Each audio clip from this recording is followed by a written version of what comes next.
Arriving in Porto feels like stepping into a city that doesn't just live in the present, it carries its past on its sleeve.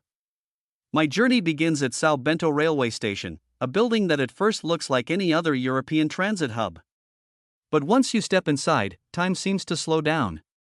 The walls are covered in more than 20,000 azulejo tiles, each hand-painted in a cool blue and white that tells stories of Portugal's history, kings, battles, rural traditions, even the railway itself. The tiles shimmer under soft daylight, giving the hall a quiet, almost sacred atmosphere. People rush past me, trains arrive and leave, but the art on the walls doesn't move, it waits, watching. Holding its stories, walking out into the city, the tempo changes instantly. Porto greets you with a lively energy. The streets are uneven and cobblestoned, lined with narrow townhouses covered in patterned tiles that look like patchwork quilts. Some buildings are perfectly maintained, their colors vibrant, while others show signs of wear, faded facades, peeling paint, ivy curling up cracked walls. Yet that imperfection is what gives Porto its soul. It's a place where the past isn't hidden or polished, it's part of daily life. The smell of freshly baked bread and roasted coffee drifts from cafés on nearly every corner. Locals stand at counters sipping tiny cups of cimbolino, that's what espresso is called here, while chatting with the barista as if they've known each other for decades. I stop at a small bakery, its glass window stacked with pastéis de nata, golden custard tarts dusted with cinnamon. The baker hands me one still warm from the oven. The pastry crumbles with the first bite, buttery and flaky, and the custard melts sweetly on my tongue. Eating it while walking uphill feels like the most authentic introduction to Porto, simple, fast, but deeply memorable. I breathe in deeply, taking in the sounds of the city, the rumble of a tram, the chatter of people, the faint strum of a street musician's guitar. This is just the beginning of the journey, but already Porto feels like a place that wants to tell me its stories, not through words, but through streets, flavors, and sights that you carry with you long after you've gone. If Porto has a heart, it beats strongest in Ribeira, the old riverside quarter that feels like the city's living postcard. As I walk down toward the river, the streets become narrower, twisting like a maze, until suddenly they open into a wide square. Ribeira Square is buzzing, tables spill out from cafés, waiters weave between tourists and locals, and the constant hum of conversations rises like music. Above it all, the facades of the houses catch your eye, tall, narrow buildings painted in yellows, reds, and blues, some covered entirely in patterned tiles. Their balconies jut out with wrought iron rails, some freshly painted, some rusted, all holding laundry that flutters like flags in the breeze. The Douro River itself sets the rhythm of Ribeira. The water is alive with activity, boats passing constantly, from sleek tourist cruises to the traditional rebelos, flat wooden boats once used to transport barrels of port wine from the Douro Valley. Even though they're not used for wine anymore, these boats remain icons of Porto, their sails proudly decorated with the names of famous winehouses. Watching them drift slowly across the water feels like watching pieces of history float by. As I stroll along the promenade, every sense is activated. The smell of grilled sardines rises from small street stalls, mingling with the sweet aroma of roasted chestnuts. The soundscape is equally rich, street musicians strum guitars and sing fado songs, their voices carrying a raw emotion that makes even strangers pause. A group of kids chase pigeons across the square, their laughter blending with the clinking of glasses from the outdoor terraces. I stop at a riverside cafe and order a francesinha, Porto's most famous sandwich. It arrives looking almost like a work of art, layers of steak, ham, and sausage stacked inside bread, topped with melted cheese, and covered in a thick, spicy tomato and beer sauce. A fried egg sits on top, glowing under the sunlight. It's heavy, indulgent, messy to eat, but that's exactly what makes it so unforgettable.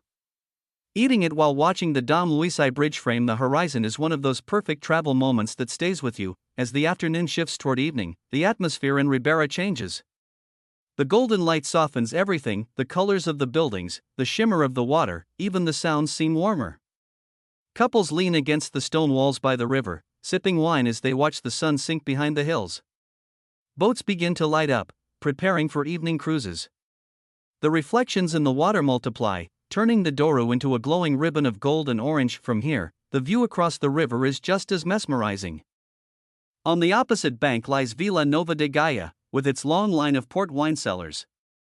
Their names, Sandmen, Tailors, Grams, are written in giant neon signs that glow as night falls, reminders of the drink that made this city famous. I take a river cruise as the sun sets. From the boat, Porto looks even more magical. The city rises like an amphitheater, its rooftops stacked in layers, the Tower of Clarigos peeking out from above, the bridge stretching across with cars and pedestrians moving like tiny silhouettes.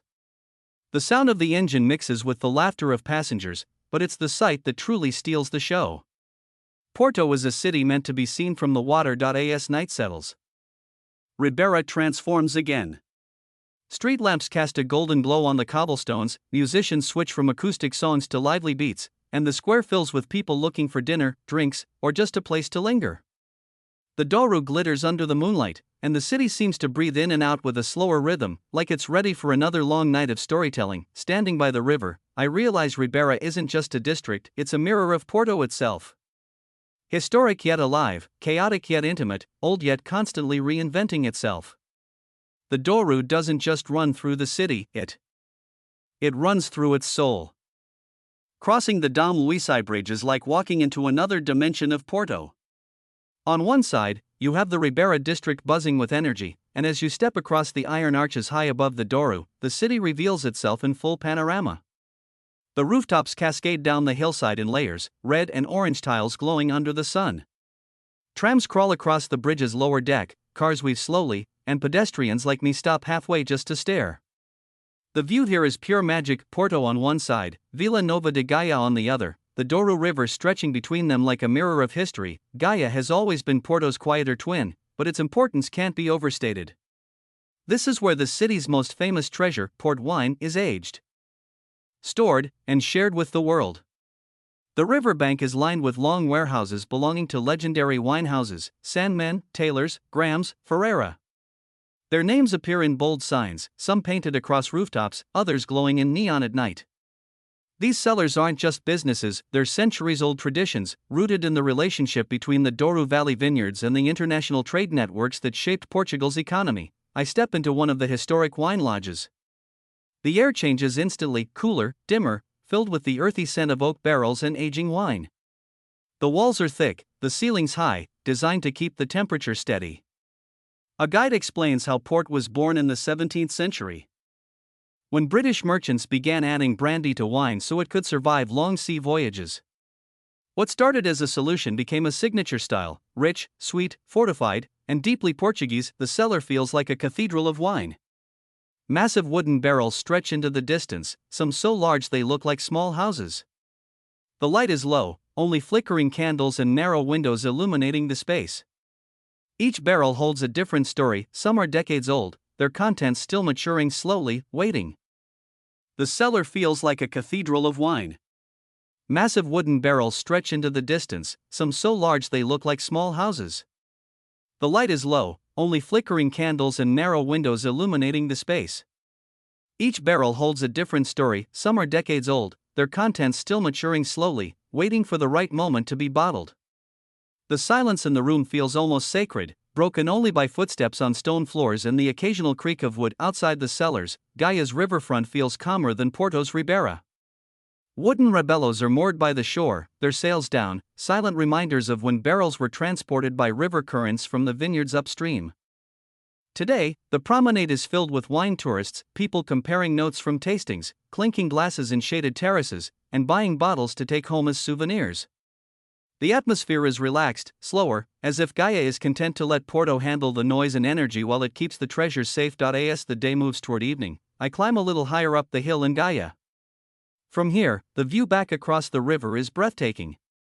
The entire Porto skyline glows in the warm light of sunset, the towers, the churches, the rooftops cascading down to Ribeira. The Dom Luís I Bridge cuts across like a steel ribbon, carrying cars and people silhouetted against the orange sky. Below, the Douro reflects it all like a painting, golden ripples stretching into the horizon. With a glass of port in hand, I stand there and realize this might be one of the most beautiful city views I've ever seen.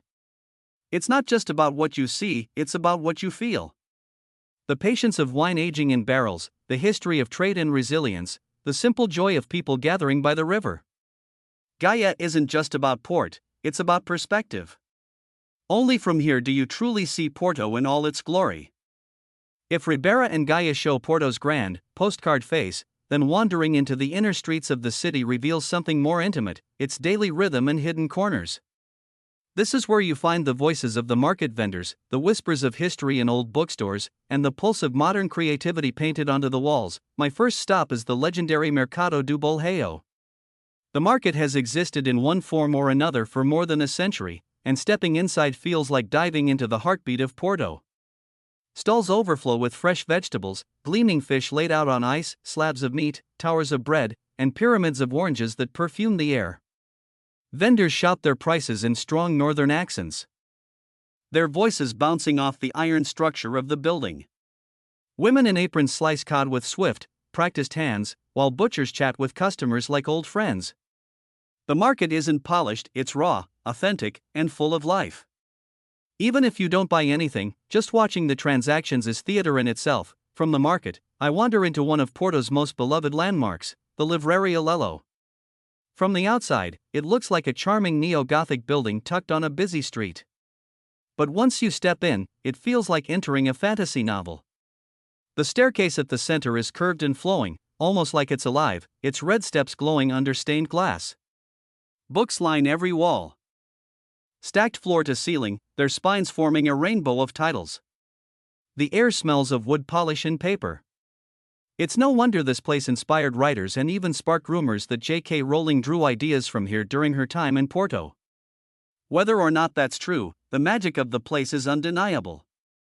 Every corner feels like it belongs in a story. Not far from Lello stands the Clarigos Tower, rising 75 meters into the sky. Climbing its narrow staircase is not easy, each step feels like threading through a stone spiral, but when you finally emerge at the top, Porto reveals itself in a breathtaking panorama. The red-tiled roofs stretch endlessly, broken by church domes and spires, the Douro winding lazily in the distance. You can see Gaia across the river, Ribeira below, and the Atlantic waves shimmering on the far horizon. From up here, Porto feels both grand and compact, a city wrapped tightly in its hills and river. The wind at this height carries the sound of church bells and seagulls, a reminder that the ocean is never far away. Yet Porto isn't only about tradition, it's also a city of modern voices. As I wander into smaller streets, I find street art and murals decorating forgotten walls. Some are bold political statements, others whimsical bursts of color. They stand in stark contrast to the centuries-old stone around them, proof that Porto's culture isn't frozen in the past, it keeps moving, evolving, reinventing itself. One alley reveals a massive mural of a woman's face, painted so vividly it feels like she's watching every passerby. Another wall shows cartoonish figures that bring humor to an otherwise quiet corner. Along the way, I stumble into hidden cafes tucked into narrow lanes, where locals sip coffee or pour wine at tiny tables. Elderly men play cards, laughing and arguing over each hand. Students with sketchbooks capture the city on paper. The scent of grilled churrasco drifts from a small tavern, while somewhere nearby a guitarist strums quietly. These moments aren't the kind you find in guidebooks, they're the unscripted scenes that make you feel like you're part of the city rather than just a visitor. As afternoon turns into evening, I sit in a quiet square surrounded by tiled houses. The tiles shine with the last light of the sun, glowing like mosaics. Children kick a ball against the walls, a woman leans out from her balcony to chat with a neighbor, and the city seems to slow down, preparing for night. It's in these hidden corners, away from the tourist paths, that Porto whispers its truest stories. Stories of everyday life, of resilience, of community. As daylight fades, Porto doesn't slow down, it simply changes costume. The city that was glowing gold just an hour ago now shimmers with the warm glow of street lamps, neon signs, and reflections dancing on the Douro River. Porto by night is a different character altogether, softer, more intimate, yet just as full of energy. The Ribeira district is where the transformation feels most alive. Cafes that served sandwiches and coffee in the afternoon are now bustling with dinner guests. Tables spill across the cobblestones, covered with dishes of grilled sardines, bacalhau, and plates of steaming caldo verde soup. Waiters balance trays of wine glasses, weaving expertly between tourists and locals. The river reflects it all like a stage mirror, every ripple capturing the light of the bridge above. Conversations rise and fall like music, different languages blending into one chorus of laughter, clinking glasses, and the occasional cheer when a street performer surprises the crowd. But Porto at night is more than food and wine. It's about music, the soul of the city revealed in song. I step into a small tavern tucked away on a quiet street. The light is dim, candles flicker on wooden tables, and the room buzzes with anticipation. Then the sound begins, fado, Portugal's most emotional music. A guitarist strums delicate chords while a singer closes her eyes and pours her heart into every note. The voice is raw, filled with saudade, that uniquely Portuguese longing that is both sadness and beauty. The room falls silent, captivated. For a few minutes, nothing exists outside this melody. You don't have to understand the words to feel the weight of emotion, they reach directly into your chest. When the song ends, applause bursts out, but the emotion lingers like perfume in the air. Afterward, I step back onto the streets, where the energy is more playful. Younger crowds gather around bars, sipping cocktails and beer, spilling into the sidewalks with conversations that stretch late into the night. On some corners, street performers juggle or play upbeat songs. The balance between tradition and modern life is clear here, fado in the taverns, laughter and dancing in the squares, and all of it tied together by the Douro's silent presence nearby. Walking along the riverbank, the Dom Luís I Bridge glows with lights, its iron arches shining like a sculpture against the dark sky. The neon signs of Gaia's wine houses reflect across the water, creating streaks of red, blue, and green on the rippling surface. Boats moored by the shore bob gently, their silhouettes black against the glowing city. It's a sight that feels timeless, old structures and modern lights blending seamlessly into a single painting. Further into the city, the streets narrow again. I find hidden corners where locals sit outside tiny taverns, sipping glasses of port and talking quietly. There's no rush here, just conversation, music, and community. Sometimes you catch laughter echoing from a balcony, or the faint sound of a guitar drifting down an alley. Porto at night is a collage of small, intimate moments stitched together with light and sound. As midnight approaches, I return to the river for one last look. Standing on the quay, the cool breeze carries the scent of salt from the Atlantic. The bridge towers above, the city glows on both sides of the river, and the water glimmers like liquid gold. I think back to everything Porto has shown me: the tiled houses, the history painted in azulejos, the taste of port wine, the rhythm of markets, the quiet poetry of fado. Porto isn't a city you just visit, it's a city that stays with you. It's in the way people live with history as if it's part of their daily routine, in the flavors that tell stories of trade and tradition, in the music that carries both pain and beauty. Leaving feels bittersweet, like finishing a book you didn't want to end. As I take one last look at the city lights shimmering on the Douro, I realize Porto hasn't just shared its streets and flavors, it has shared its soul. And that's what I'll carry long after I've left, the feeling of being welcomed into a city that sings, whispers, and glows all at once. If you like this video, don't forget to subscribe.